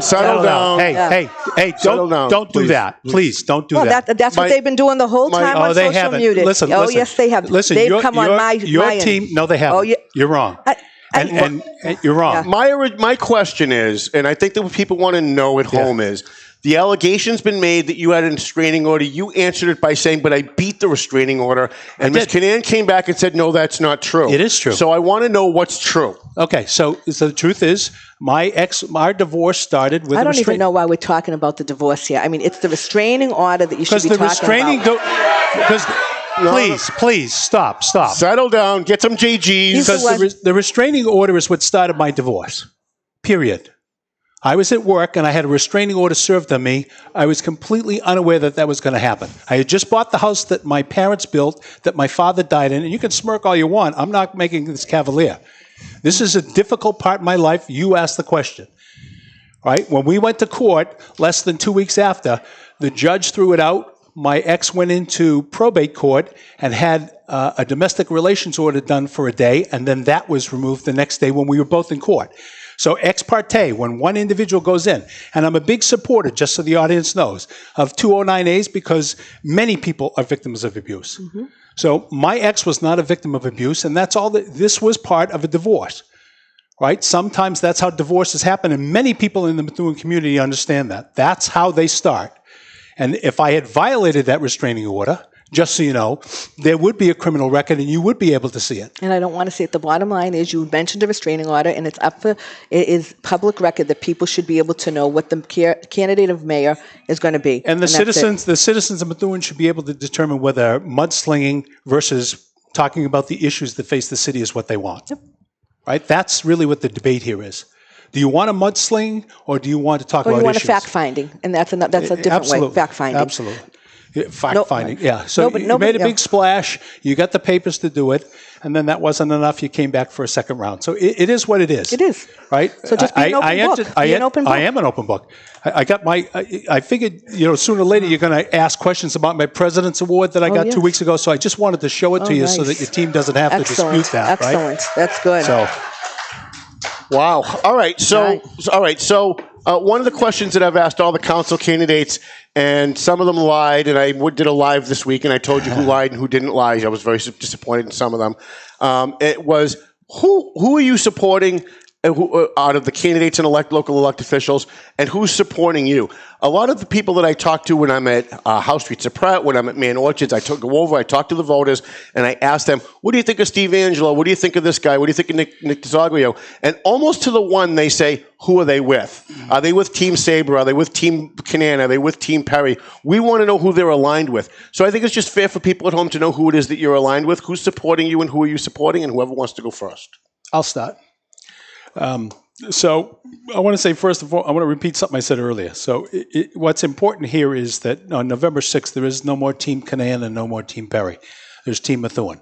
So we have to be careful. This is not about voting. That sounds good, but with all due respect, we all know that after elections that doesn't happen. Well, it should happen. It sounds great, but I mean, Steve Sabre's elected and he's still got a team. Steve Sabre went on local blogger. Thank you. I didn't say. You're going to get me in trouble saying that. Okay. So and criticize me highly, I don't think that prevents me from working with them. That's my point. If the good people of Methuen see fit to elect me mayor, I have to work with whoever's elected. Now, having said that, are there people that I think kind of share my vision, the view towards change? Absolutely. Who are they? But I'm only voting because I live in the east end of town. I'm only voting in the east end, and I'm voting in the at large, right? And I'll vote for mayor, of course. And so I'll tell you later who are you supporting? mayor. Who are you supporting, and who is supporting you? Yeah, well, I don't know about the supporting me, but I'll talk about who I support. So for the at-large councilors, I'm supporting Jessica Finnicchiaro, I'm supporting DJ Beauregard, and I'm supporting Steve Angelo. Okay. Right? And simply because I've gone to all of the kickoffs and listened to their platforms, and I think their platforms kind of resonate. I think that they will be honest brokers for the city. I'm not looking for puppets who will agree with everything I say. One of the things we have to learn in Methuen is to disagree respectfully, right? It doesn't make you an idiot if you disagree with me. And so part of that is that. In the East, I'm unabashed big fan of Eunice's, big fan.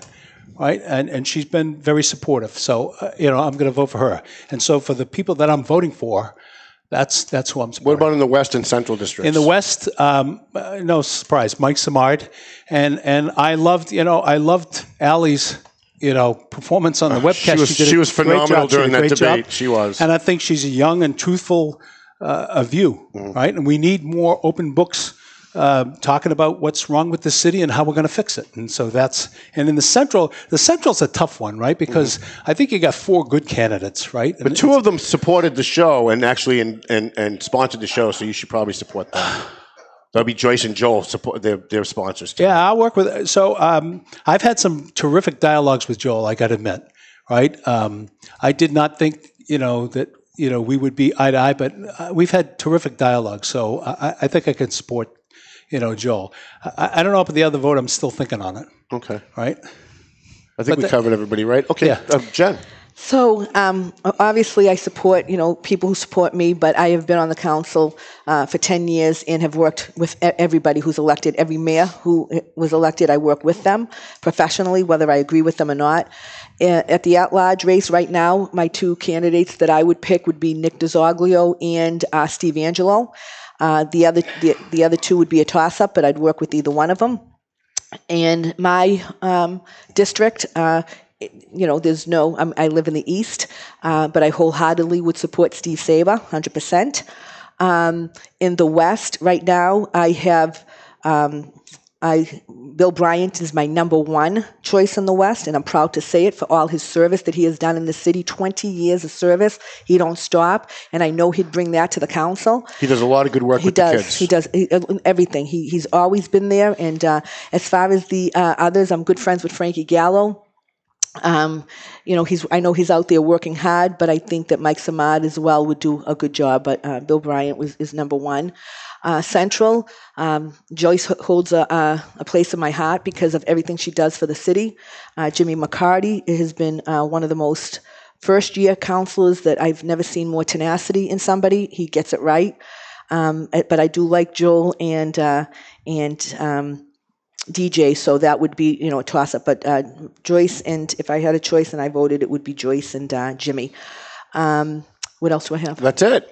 You get all 3. So the one question that I really haven't asked, and I'd like to take an opportunity now since we're having so much fun, the current mayor has really seemed to get away with so much in this last 2 years, and he's done it with absolutely total authority, with absolutely no accountability whatsoever. He's skating out into the sunset. I'm not even sure he shows up for work every day. I'm pretty sure he doesn't even live in the city. We have people who live next to the house that he claims he lives in, and he's never there. What do you guys think about the last 2 years of the mayor, and what would you do different when you get elected? I would. So I would show up. I would. You can clap at that. Come on, that was funny. Oh no. I get along, like I said, I get along with everybody, but I don't go along. That is my motto. Mayor Jajuga came in, and I think that when the whole contract thing came out and the overspending, I just think that it was just too much to handle, and some of the ways he did handle some of the stuff, I think it got him into a little bit of a problem. How would you do it differently? I would have absolutely brought in somebody independent and handled that contract. And I told him that. I said, Jim, you're the mayor. This is your problem to solve. You took the job, and this should never, ever have lasted this long because it has embarrassed the city, not only in the city, the Commonwealth, and throughout the country. This has been a problem. But you don't come out of that room until you have a decision that you can take back to the city council. And if the city council says it's unacceptable, you go back in that room until you come up with a solution. That's it. For it to take this long, to me, it's unacceptable. But to answer your question, I will show up at every meeting. I will show up at every school committee meeting, and I will be completely involved in the community. Mr. Perry. Well, I mean, not much different than that, other than the fact that you have to learn to work collaboratively with people that you agree with and disagree with. And that's what's, the number one missing thing here. So the residents see chaos and disagreement when there's discussions, and they see factions. And we can say that that's not true, but that's what they say when you're knocking on the doors. So we need to have collaborative working relationships. So for me, something like the organizational structure of the police department, Tom, is ripe for an independent assessment of how it should be structured, right? And you do comparisons and similitudes to other cities, and you use professionals to kind of get a recommendation on how it should be staffed. And that's just one example. Right, but I think what's preeminent here is again, November 6th. We have to start setting an example for others to follow, and that example has to be trusting, open behavior that includes the citizens and is as transparent as possible, because it's hard for the citizens to follow a lot of these things because a lot of the information is not relayed to them. So communication of, one of the things in my plans is, to do the town halls that we've done regularly. We've enjoyed those. And I think the people that attended them have enjoyed them. And so they're good forums for people to talk, because you've got people in different sections of the city that have much different concerns, the east, the west, much different concerns, related to what's impacting them in their day-to-day life. And you have to have a chief executive who listens accurately to the people and kind of reacts to that. So I would say establishing collaborative working relationships, no matter who's elected. You asked the question previously, who do you want to vote for? Who do you want to work with? And I think what we both tried to say is that's not really up to us. That's up to the citizens of Methuen to determine who we work with. And whoever it is, our job is to serve them and to serve all the residents of the community and do a better job, communicating what's going on and why we're doing it.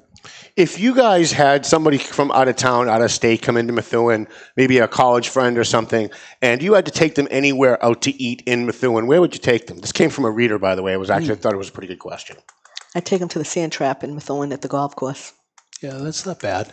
I'd take them to Al's if it was breakfast. Mm-hmm. I love Al's for breakfast. I'm a breakfast for dinner guy too, in the fall. I love breakfast for dinner. I'd go to Al's if it was breakfast.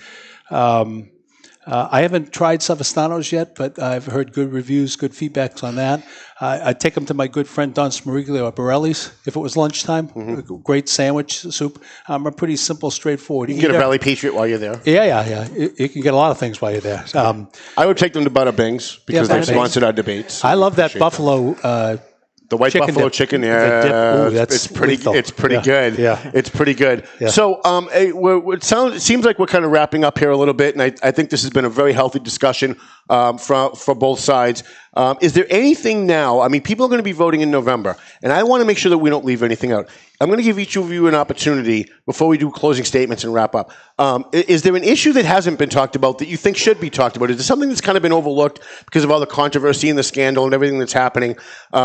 One issue that you wished was talked about more, whether it's economic development or whatever. I don't want to put any ideas in your head, but I always feel bad afterwards when I walk away and go, I should have asked that question. So I'm going to give you guys an opportunity. So my turn? Mm-hmm. All right.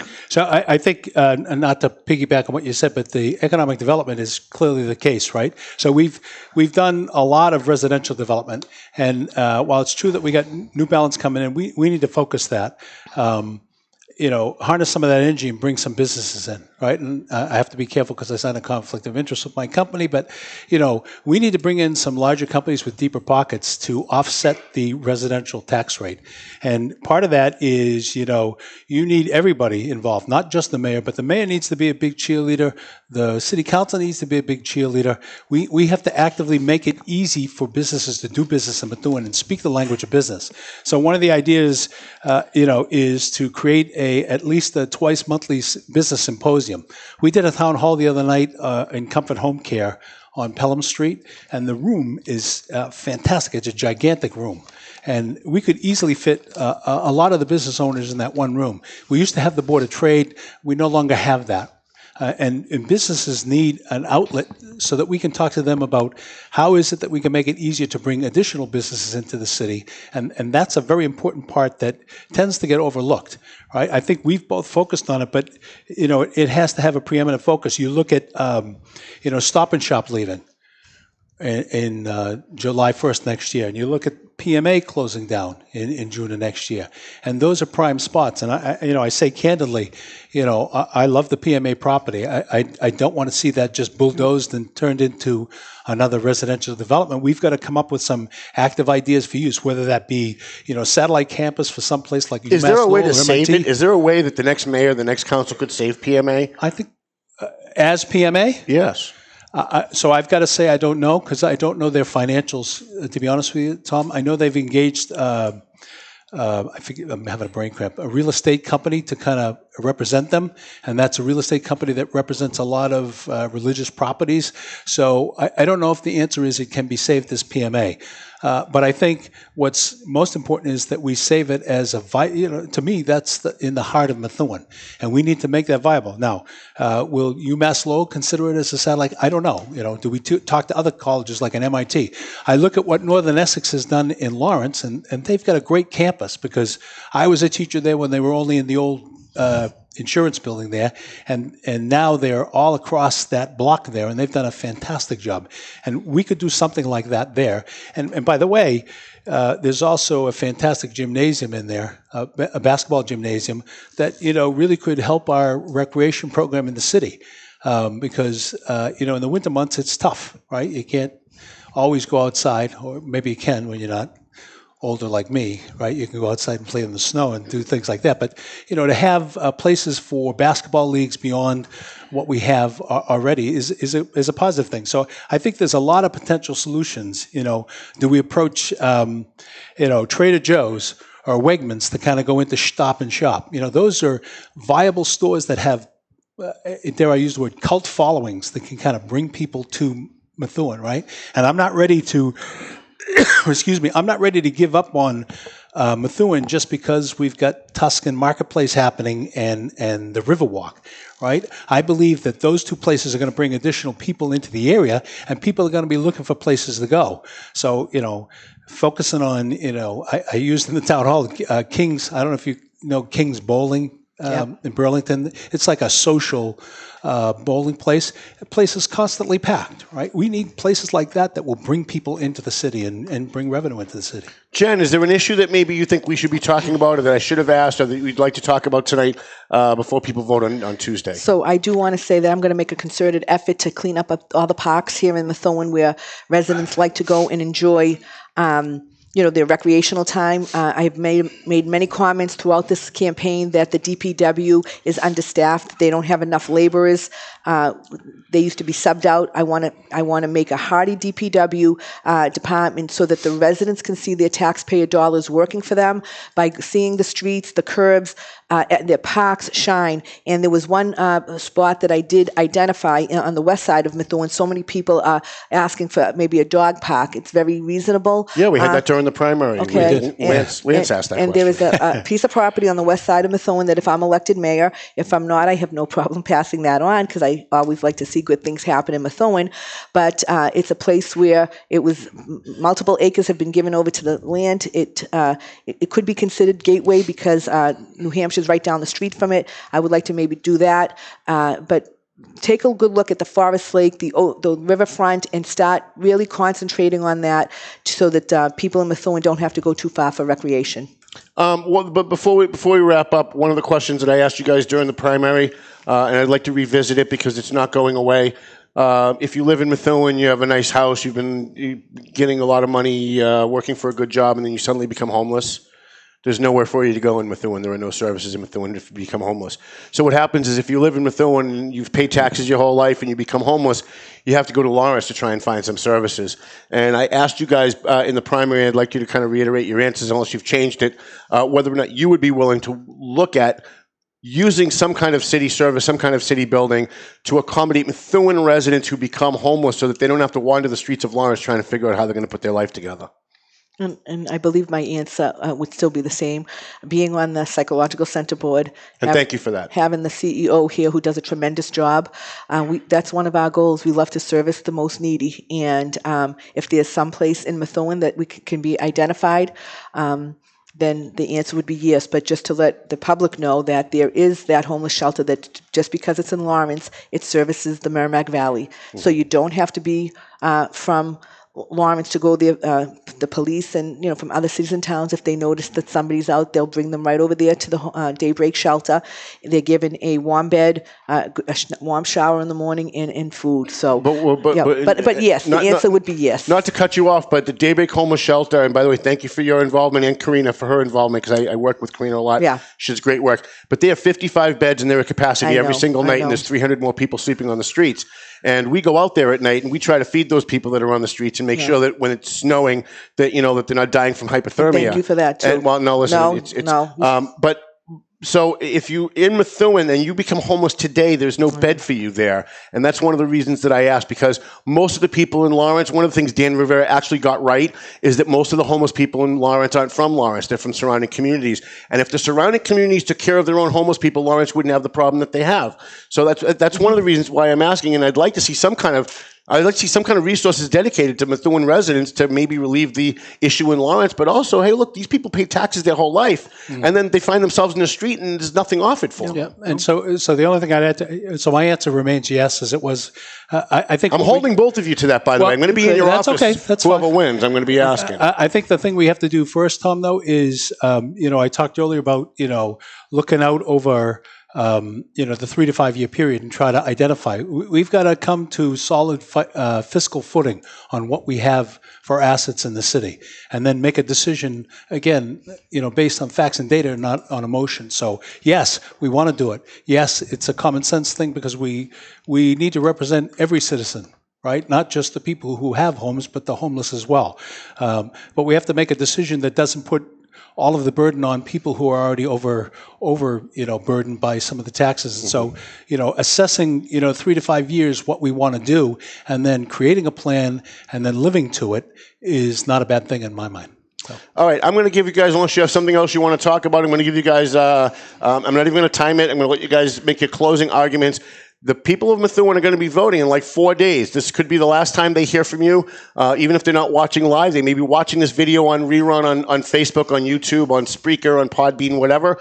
And they may be listening to it on Sunday or Monday right before they vote. So this is your last chance to make a pitch and convince them that you're the person to lead Methuen for the next 2 years. You go first. And whoever wants to go first. You go first. I did the opening Well, speech. I let you go at the end of the MCTV, and I learned. I'll call someone out. Go ahead. I went in the beginning, so that would be only for you to go at the end. Okay. So, I reiterate the points that I made earlier. So here we are at the end of a difficult campaign. 6 months we've been on the road. I've talked to thousands of residents across the city.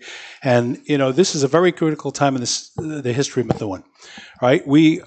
This election is a discussion on whether we want to truly change or not. My opponent's campaign has gone into starting to doctor pictures to show relationships to try to frighten you away from selecting me as your mayor. But I say this candidly to you.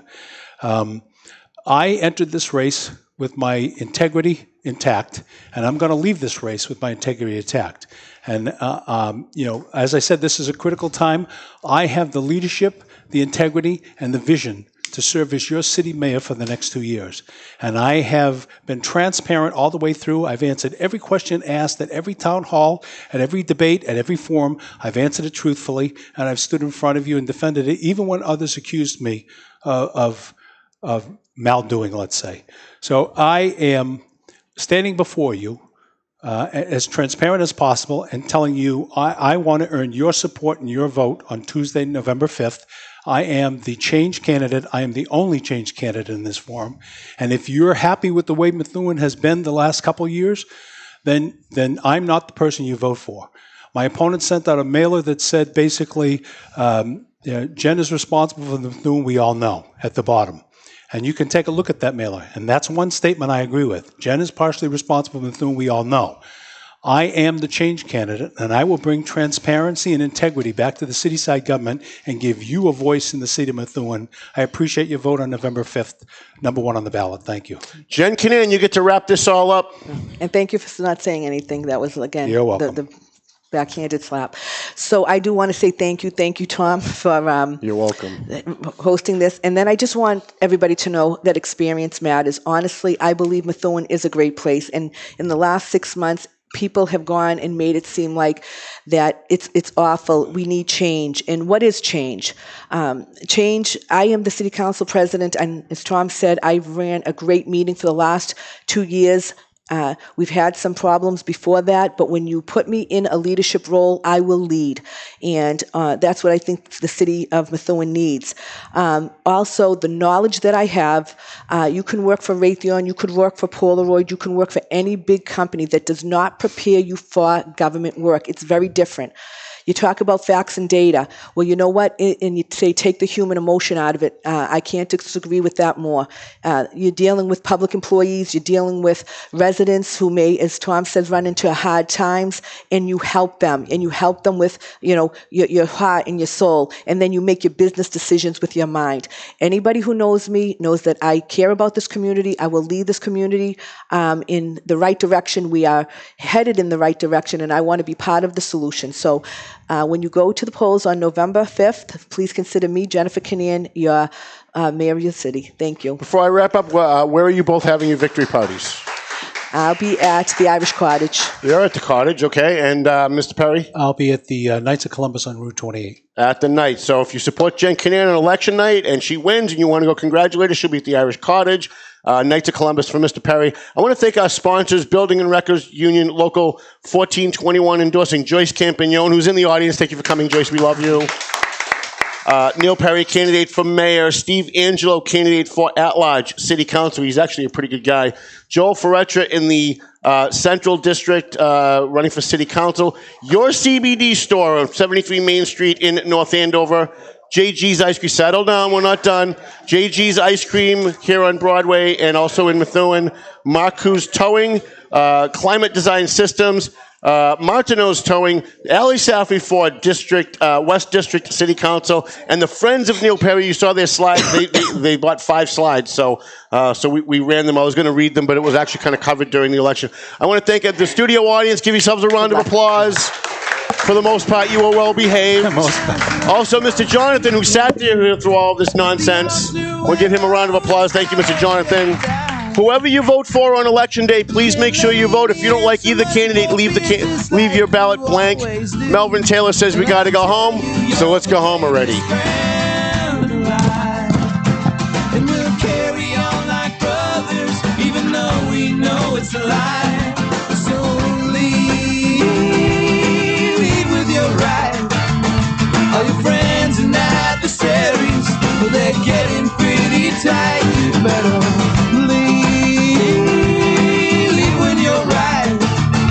Either way, you're out of money, and the barmaid's turning on the last call light, telling you to go home, telling you to go home, telling you to go home,